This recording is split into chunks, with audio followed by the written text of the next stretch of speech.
حضرت داؤد علیہ السلام کی قوم کے 70,000 افراد سمندر کنارے ایلا نامی بستی میں رہا کرتے تھے۔ ان لوگوں کو اللہ نے ہزاروں نعمتوں سے نوازا تھا، لیکن جب راحت و سکون آیا تو یہ اللہ کی عبادت سے محروم ہو گئے اور اللہ کی مخلوقات پہ ظلم کرنے لگے۔ تو یوں اللہ نے ان کو خبردار کیا کہ ہفتے میں ایک دن، ہفتہ کے دن شکار نہ کیا کرو۔ اتوار سے لے کے جمعہ تک جتنا شکار پکڑنا ہے پکڑ لو، لیکن ایک دن اللہ کی عبادت اور مخلوقات پہ امن کے لیے رکھ دو۔ یوں اللہ نے ان کا امتحان لینا شروع کر دیا۔ وہ اتوار سے لے کے جمعے تک سمندر میں مچھلیاں پکڑنے لگتے تو مچھلیاں زیادہ مقدار میں ہاتھ نہ آتی، اور ہفتے کے دن سمندر کو دیکھتے تو ان کو بڑی بڑی مچھلیاں نظر آنے لگتی۔ ان لوگوں میں سے ایک شخص کو شیطان نے ورگلایا کہ پریشان کیوں ہوتے ہو، میری ترکیب پہ عمل کرو، تم شکار سے کبھی محروم نہیں رہو گے۔ تو بس شیطان کے کہنے پر اس شخص نے ہفتے کے دن کانٹا لگا کے ڈوری کو سمندر میں ڈال دیا تاکہ مچھلی پھنسے، اور شیطان نے کہا اس مچھلی کو تم اتوار کے دن نکالنا، اور یوں ہفتے کی حرمت بھی باقی رہے گی اور تمہارا شکار بھی ہو جائے گا۔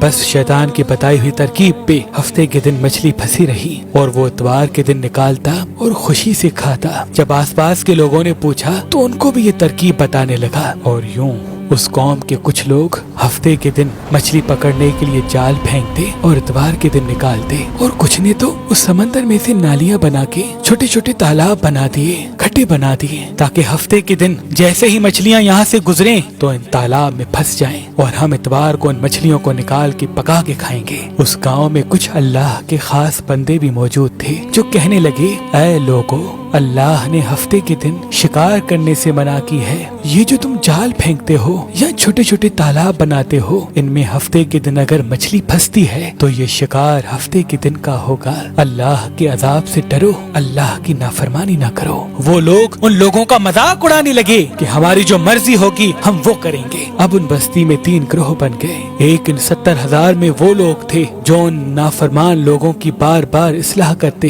دوسرے وہ جو ان لوگوں سے نفرت کرتے اور خاموشی اختیار کیے ہوئے تھے، اور تیسرے وہ جو گمراہ ہو کر اللہ کی نافرمانی کر رہے تھے۔ تو یوں نیک بندوں نے اس بستی کے بیچ میں سے دیوار کو کھڑا کر دیا اور یہ حکم نافذ کیا کہ اللہ کی نافرمانی کرنے والے اس طرف ہو جائیں اور ہم جو اللہ کے فرما بردار ہیں وہ اس طرف رہیں گے۔ وہ صالح لوگ بار بار ان سے کہتے رہے، اے لوگو، اللہ سے ڈرو، قوم سمود، قوم لوط کا جو حشر ہوا اس کو یاد کرو، اللہ کی نافرمانی نہ کرو ورنہ تم پہ بھی کوئی عذاب آئے گا۔ وہ سارے نافرمان جن کی تعداد تقریباً 12,000 تھی، سب ہنستے رہے کہ یہ تو سب کتابی باتیں ہیں، ہم پہ کوئی عذاب نہیں آئے گا۔ بس جیسے ہی وہ گروہ 2 حصوں میں تقسیم ہو گیا، ایک وہ جو اللہ کے فرما بردار بندے دیوار کے اس طرف تھے، اور دوسرے وہ جو نافرمان بندے جو دیوار کے اس طرف تھے۔ وہ نافرمان پوری رات ہنستے رہے، مذاق اڑاتے رہے، اور وہ اللہ کے خاص بندے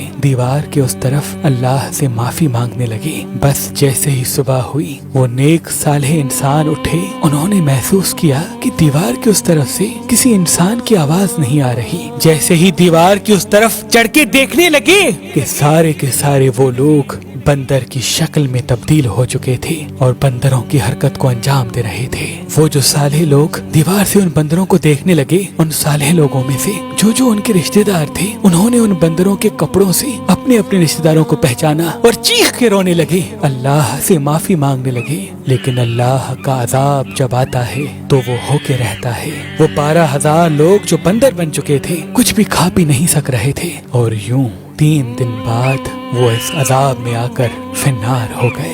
بے شک اللہ ان بندوں کو پسند نہیں کرتا جو اللہ کی نافرمانی کرتے ہیں۔ اے اللہ، ہم سب کو اپنا فرما بردار بندہ بنا، ہم کو ویسا بنا جیسا تو ہمیں دیکھنا چاہتا ہے۔ آمین ثم آمین۔